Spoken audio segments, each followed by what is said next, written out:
In dit gebouw in het centrum van Nes maakt Assen een luxe hotel komen. Van hinnen wie dit het kantoor van de Rabobank op het Ameloon.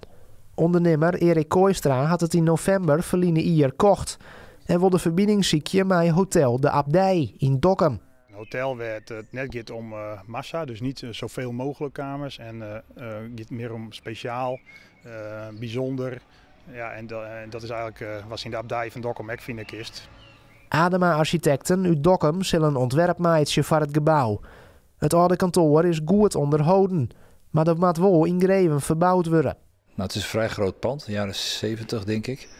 En het is een karakteristieke plek, dus het is een eer om daaraan mee te mogen denken. Het is ook een heel mooi eiland, dus, en wij vinden dat er ook vanuit de cultuurhistorie, ook op Ameland, wel meer aandacht mag wezen voor de architectuur en voor de uitstraling van de panden daar. Zeker in het centrum van het dorp. Dus wij hopen dat we daar een steentje bij kunnen dragen. De architect en de ondernemer binnen enthousiast. Op het eiland zelfs liep je Liekwas nogal wat vragen.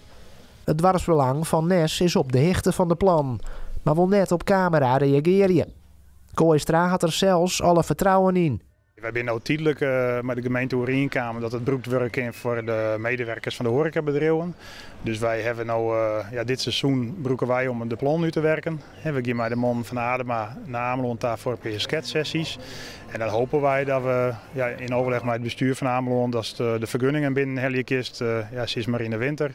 En dat is dan het volgende jaar bouwen kist. Ja, en dan zult wel eind 23 wezen als die hier kist.